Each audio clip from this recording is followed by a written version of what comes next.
Hello, I hope you guys can hear me. आज की चर्चा का विषय है चागोस आर्किपेलागो। ये आर्किपेलागो पिछले 3-4 दिन में बहुत ज़्यादा खबरों में बना हुआ है, तो सोचा मैंने कि इसके बारे में एक सेशन को किया जाए। चागोस आर्किपेलागो के बारे में हम सामान्य चर्चा करेंगे जो हम करते हैं और गहन चर्चा की ओर चलेंगे। भौगोलिक अवस्थिति के बारे में जानेंगे क्योंकि एक सामान्य चर्चा और गहन चर्चा के लिए इसकी पूर्व शर्त होती है भौगोलिक अवस्थिति के बारे में परिपक्व जानकारी हमारे पास होनी चाहिए। इसके बारे में रणनीतिक चर्चा भी करेंगे जो कहीं न कहीं भौगोलिक अवस्थिति से इंटरलिंक्ड है। इसमें यूके, यूएस और इंडिया और आईसीजे का क्या रोल है यहाँ पे इसको भी हम आने वाले चर्चा में समझ पाएँगे। इतिहास और वर्तमान की कड़ी भी समझेंगे और अंततः इस सेशन के लास्ट तक परिपक्व राय और परिपक्व जानकारी हमारे पास होगी। ठीक है, तो बात आती है चागोस आर्किपेलागो। चागोस आर्किपेलागो 7 मुगों के द्वीप का एक समूह है जिसमें 60 से ज़्यादा द्वीप होते हैं। इसमें सबसे बड़ा द्वीप है डियागो गार्सिया। आज के सेशन का एक सबसे महत्वपूर्ण द्वीप है ये डियागो गार्सिया। इसमें पॉपुलेशन की बात करें तो 3000 से ज़्यादा पॉपुलेशन है। हाँ, ये हो गया चागोस आर्किपेलागो के बारे में एक सामान्य जानकारी। लेकिन ये जानकारी तब तक अधूरी है जब तक हम इसकी भौगोलिक अवस्थिति के बारे में हमको पता नहीं होगा। तो भौगोलिक समझ हम विकसित करेंगे मैप से, थ्रू द मैप। तो हम आ जाते हैं मैप में और चागोस आर्किपेलागो आपको कहीं न कहीं यहाँ पे देखने को मिलता है। ये अपना इंडिया हो गया, ये अपना अफ्रीका का ये जो है ना ईस्टर्न ईस्टर्न पार्ट हो गया, ये ऑस्ट्रेलिया हो गया और ये है ना जो साउथ ईस्ट एशिया है। और यहाँ पे आता है चागोस आर्किपेलागो जिसका पार्ट मॉरिशस भी है, सॉरी, है ना। तो मालदीव से लगभग 500 किलोमीटर के दक्षिण में यहाँ पे चागोस आर्किपेलागो होता है। मैं ये मैप इसलिए लाया हूँ क्योंकि आप एक अच्छे से समझ पाएँ कि यहाँ से अगर इस आर्किपेलागो पर किसी का कब्जा होगा तो ये पूरे हिंद महासागर में उसका एक्सेस होगा और ना सिर्फ हिंद महासागर का बल्कि यहाँ से सुएज़ नहर जो यहाँ से जाती है वहाँ से भी उसका एक्सेस होगा। सुएज़ नहर के बाद सीधे मेडिटेरियन सी, इसके बाद अटलांटिक महासागर, है ना, और इससे यहाँ साउथ चाइना सी पे भी यहाँ से उसका एक्सेस कहीं न कहीं हो पाएगा। तो पूरे व्यापार में जो व्यापार का महत्वपूर्ण हिस्सा है ना, पूरे ऊर्जा का लगभग यहाँ से 90% यहाँ से ट्रेड होता है। पूरी एनर्जी उसका एक कंजम्पशन का। तो आप समझ लो कि आज के परिवेश में ऊर्जा कितनी महत्वपूर्ण है और इसमें अगर इसके रूट पर किसी का कब्जा होगा तो वर्तमान परिदृश्य में कितना शक्तिशाली होगा। तो इस रणनीतिक जो महत्व है इस प्लेस का वो इस थ्रू द मैप मैं इसलिए इस मैप को पुट किया हूँ। आगे देखते हैं कि ये इतनी बात समझ में आ गई कि इसकी भौगोलिक अवस्थिति कहाँ है और ये क्यों ज़रूरी है। आगे आने वाले पेजेस में हम बहुत अच्छे से इस पर अपनी राय विकसित कर पाएँगे। अब बात आती है कि न्यूज़ क्या है? न्यूज़ है यूके चागोस आर्किपेलागो को अब मॉरिशस को देने को राजी हुआ है। आखिर क्यों? चागोस आर्किपेलागो में यूके का कहाँ से आ गया यार मतलब उसका ऑक्यूपाइड कब किया है यूके कि उसको मॉरिशस को देने को राजी हुआ? और क्या ये मॉरिशस का हिस्सा है? जी हाँ, ये मॉरिशस का हिस्सा है। चागोस आर्किपेलागो का सबसे इम्पोर्टेंट आइलैंड है डियागो गार्सिया जो सबसे बड़ा भी है। इसको हम जानते हैं फुटप्रिंट ऑफ द फ्रीडम के नाम से। फुटप्रिंट ऑफ द फ्रीडम के नाम से हम क्यों जानते हैं? इसका मतलब बहुत ज़्यादा पॉइंट नहीं है। इसमें सीधा सा मतलब इसका आकार कुछ ऐसा है।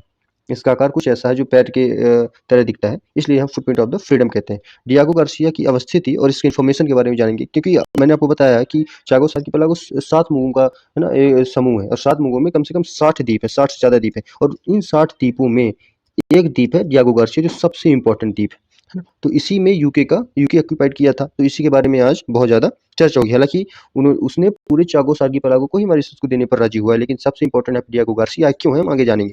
इससे पहले हम डियागो गार्सिया के भौगोलिक अवस्थिति इसके बारे में कुछ जानकारी को जानने की कोशिश करेंगे। मैं आपको बताता हूँ कि चागोस आर्किपेलागो एग्जैक्टली यहाँ पे है ना, जो मालदीव से लगभग 500 किलोमीटर के दक्षिण में पाया जाता है। चागोस आर्किपेलागो में ही एक द्वीप है डियागो डियागो गार्सिया, है ना।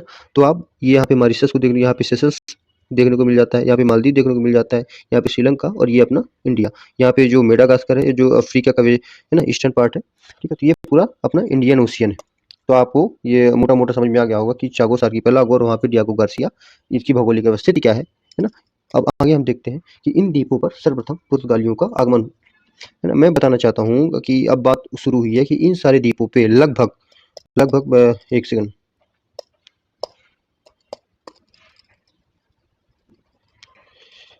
लगभग इतने में है ना, सॉरी मेडागास्कर को छोड़ते हैं, तो इतने में यूके का कब्जा था, यूके का कब्जा था जो अब वो है ना किसको मॉरिशस को देने पर राजी हुआ है। लेकिन जब इतना पूरा कब्जा यूके का हुआ कैसे? यूके तो यहाँ पे है, सॉरी मैं आपको दिखाता हूँ। यूके यहाँ पे ये छोटा सा राज्य, तो इसका यहाँ पे कब्जा, इन पूरे क्षेत्र में कब्जा कैसे हुआ? ठीक है, तो इसके बारे में हम पहले जानेंगे, तब तो हमें बाद में समझ में आएगा कि यूके आखिरकार क्यों मलेशिया को दे रहा है ना? क्यों मॉरिशस को इसको दे रहा है। तो इन द्वीपों पर सर्वप्रथम पुर्तगालियों का आगमन था, जैसे कि एक सर थे वास्को डी गामा जो सबकी बैंड बजाई है पूरे दुनिया की, ढूँढ-ढूँढ के बताया इन्होंने कि कौन-सा क्षेत्र कहाँ पे है ना? अपना भारत भी उससे कहीं न कहीं ग्रसित रहा है। तो इन द्वीपों पर सर्वप्रथम पुर्तगालियों का आगमन था फॉर श्योर जो वास्को डी गामा आए थे, ठीक है? देन आता है कि 18वीं सदी की शुरुआत में फ्रांस पूरे मॉरिशस में कब्ज़ा कर लेता है। 18वीं सदी की शुरुआत में फ्रांस पूरे मॉरिशस पे कब्ज़ा कर लेता है। पूरे मॉरिशस बोले तो ये, ठीक है? यहाँ पे पूरा कब्ज़ा होता है। फिर देन एक 1814 में होती है ट्रीटी ऑफ पेरिस में। आज हमारे सेशन का सीधा-सा मतलब है कि इन सारी चीज़ों पे एलिब्रेट नहीं करने का। हमारा सीधा-सा आज एक मकसद है कि यूके, है ना? चागोस आर्किपेलागो को सौंप रहा है मॉरिशस को, लेकिन जब सौंप रहा है तो क्यों सौंप रहा है ना? इसकी ऐतिहासिक महत्व पर बहुत ज़्यादा जोर ना डालते हुए वर्तमान परिदृश्य पर बहुत ज़्यादा ध्यान देने की हम कोशिश करेंगे। तो हमको इतना इंटरलिंक समझ में आ गया होगा कि इन द्वीपों पर सर्वप्रथम पुर्तगालियों का आगमन हुआ। वास्को डी गामा ने इसके बारे में जानकारी इकट्ठा करी। देन आता है कि 18वीं सदी की शुरुआत में ही, मतलब 1701-1702 के टाइम में ही फ्रांस पूरे मॉरिशस पर कब्जा कर लेता है। अंततः 1814 में ट्रीटी ऑफ पेरिस होती है और ट्रीटी ऑफ पेरिस में होता क्या है कि डियागो गार्सिया प्लस अन्य सारे द्वीप पर यूके का कब्जा होगा, है ना? डियागो गार्सिया और साथ ही साथ जो सबसे बड़ा द्वीप है इस पूरे आर्किपेलागो का, अन्य सारे द्वीप पर यूके का कब्जा होगा। यहाँ पे वो जैसे कि एज़ यूजुअल वो करते थे, इकोनॉमिक एक्टिविटी होती थी। इकोनॉमिक एक्टिविटी में ज़्यादातर कोकोनट का प्रोडक्शन किया जाता था। तो कोकोनट के प्रोडक्शन के लिए हमको लेबर की ज़रूरत होती थी। तो जैसे वो पिछले टाइम में करते थे कि स्लेव को लाना, स्लेव इंडिया और अफ्रीका से स्लेव्स को लाते थे, दास को लाते थे, दासों को, और वहाँ इकोनॉमिक एक्टिविटी करवाते थे। लेटर ऑन होता क्या है कि रणनीतिक महत्व इसका समझ में आया इस प्लेस का, जैसे कि मैंने आपको बताया कि उस क्षेत्र में कब्जा होने से कहाँ-कहाँ का एक्सेस, ना सिर्फ ट्रेड पर एक्सेस बल्कि ड्यूरिंग द वॉर हमको बहुत ज़्यादा स्ट्रैटेजिकली इंपॉर्टेंट होता है ना? तो बहुत सारी ऐसी चीज़ें हैं जो उस प्लेस का महत्व हमको टाइम के साथ समझ में आया। तो उसकी महत्वता बढ़ गई, है ना? तो रणनीतिक महत्व समझ में आया, तो रणनीतिक महत्व किस हिसाब से? भौगोलिक अवस्थिति के हिसाब से है, और उससे इंटरलिंक्ड रणनीतिक परिदृश्य भी। भौगोलिक अवस्थिति कैसे और रणनीतिक परिदृश्य कैसे, वो हम आने वाले पेज पे समझेंगे। लेकिन वो 20वीं सदी के हिसाब से चाइना, इंडिया और मिडल ईस्ट में बहुत ज़्यादा उथल-पुथल हो रही थी। इस हिसाब से इस स्थान का बहुत ज़्यादा हमको महत्व यूके को समझ में आता है। मैं आपको बताता हूँ कि जिस महत्व की हम बात करते हैं, जैसे कि ये है मॉरिशस, ये मॉरिशस हो गया, ये ब्रिटिश ओशियन टेरिटरी हो गई, कोकोस, है ना? आइलैंड ऑस्ट्रेलिया का जो हो गया, तो यहाँ पे ब्रिटिश इंडियन टेरिटरी हो गई और मॉरिशस हो गया। यहाँ पे देखते हैं कि अगर इस स्थान पर कब्जा, तो ना सिर्फ वह चाइना को बैलेंस करेगा, है ना? बल्कि उस टाइम पे यूएसएसआर जो था, कोल्ड वॉर चल रहा था, वहाँ पे भी बहुत ज़्यादा यहाँ पे अगर इस स्थान पर ब्रिटिश की कॉलोनी होती है, तो बहुत ज़्यादा यहाँ पे कंट्रोल कर पाएगा, संतुलित कर पाएगा। तो यहाँ से हम ना सिर्फ पूरे इंडियन ओशियन पर एक्सेस होगी, बल्कि इस क्षेत्र को, इस क्षेत्र को, इस क्षेत्र को और इस क्षेत्र को भी, है ना? हम बहुत ज़्यादा क्या होगा कि संतुलित करने का मौका रहेगा।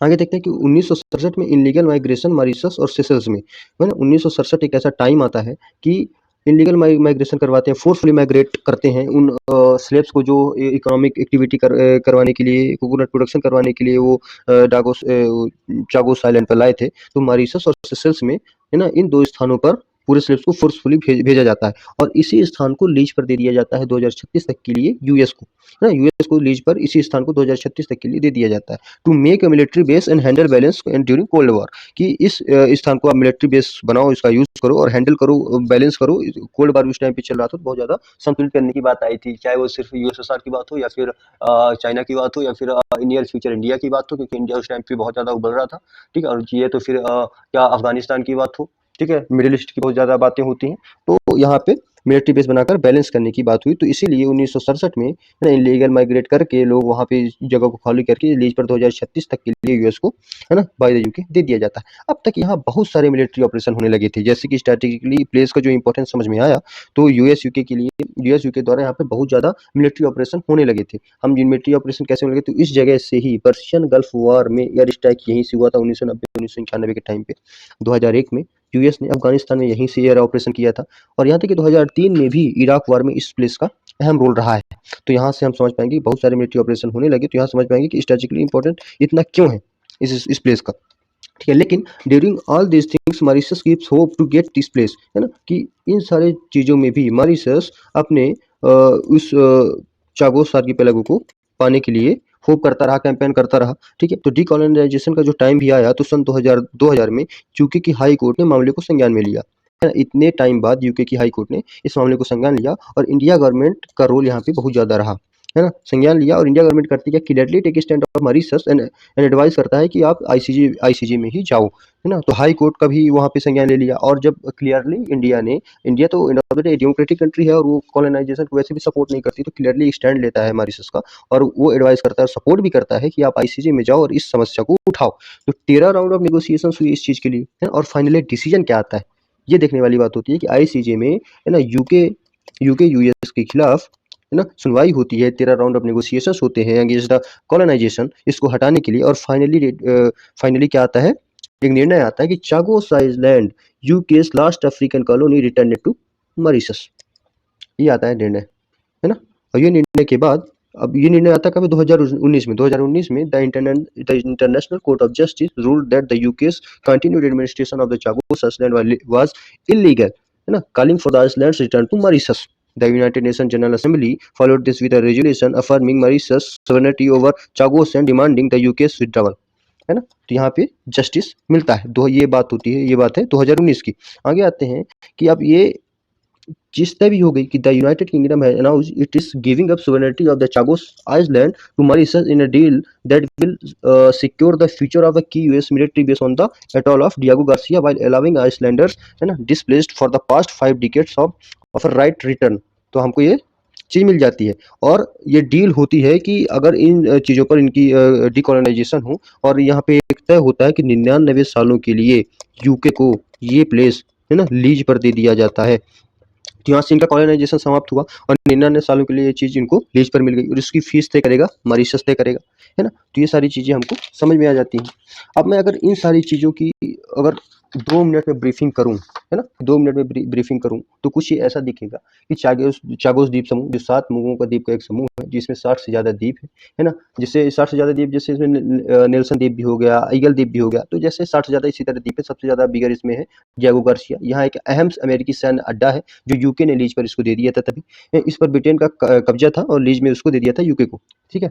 अब बात आती है कि ये जो ग्रुप ऑफ आइलैंड है डियागो गार्सिया, इसमें इसको फुटप्रिंट ऑफ फ्रीडम कहते हैं। स्ट्रेटेजिक लोकेशन बहुत ज़्यादा जरूरी है, access to all Indian Ocean होता है इसमें, है ना?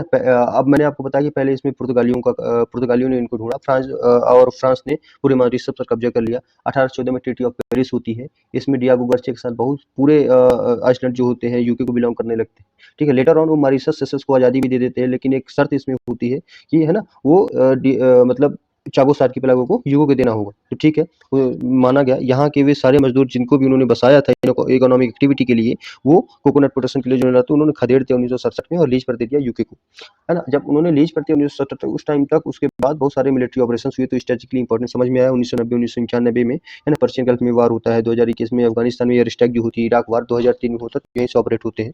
बट बाय द टाइम 2000 तक में ब्रिटिश हाई कोर्ट ने इस मामले को संज्ञान लिया, है ना? संज्ञान लेता है और ये इलीगल माइग्रेशन बताता है, अवैध बताता है स्लेव्स का, है ना? Indian government advice to Mauritius to go ICJ, कि उन्होंने बहुत ज़्यादा एडवाइस और एक क्लियरली स्टैंड लेता है ना? और डिकोलोनाइजेशन को बहुत ज़्यादा सपोर्ट करता है। आईसीजे में बात जाती है और 13 राउंड ऑफ नेगोशिएशंस होते हैं। बात गलत होती है, बात गलत ठहराई जाती है कॉलोनाइजेशन की, उसको डिकोलोनाइजेशन में बदलने की डिसीजन दिया जाता है और give back this island to Mauritius से एक निर्णय आता है। अब 99 साल के लिए लीज पर दे दिया जाता है वापस यूके को, और 99 साल बाद ये मतलब प्लेस फ्री हो जाएंगे, और तब तक 99 साल के लिए फीस देना पड़ेगा मॉरिशस को, जो तय करेगी मॉरिशस की गवर्नमेंट। मैं एक बात फिर से ब्रीफिंग करता हूँ जो आपको क्लियरली इस बार समझ में आ जाएगा कि UK is returning the island to Mauritius. Chagos is a cluster of strategically important islands in the Indian Ocean. Largest among them is Diego Garcia. It became a military base for the UK-US in 1968. But over the past few years, there has been mounting pressure on the UK to surrender from several nations, including India. Why does it matter? What does the deal say? मैं आपको सब कुछ बता दिया हूँ। I hope कि आप सारे सारे दिशाओं में इस टॉपिक को कवर कर चुके होंगे और 365 डिग्री इसमें जानकारी प्राप्त करके अपनी एक पुख्ता राय बना चुके होंगे कि ये कि चागोस आर्किपेलागो कहाँ है, स्टैटिकली कितना इंपॉर्टेंट है, यूके इसमें कैसे ऑक्यूपाइड किया, अब उसको क्यों सौंप रहा है और कब तक इसको वापस मॉरिशस को मिल जाएगा, ठीक है? इसी तरह के सेशंस के लिए like for upcoming new. Thanks.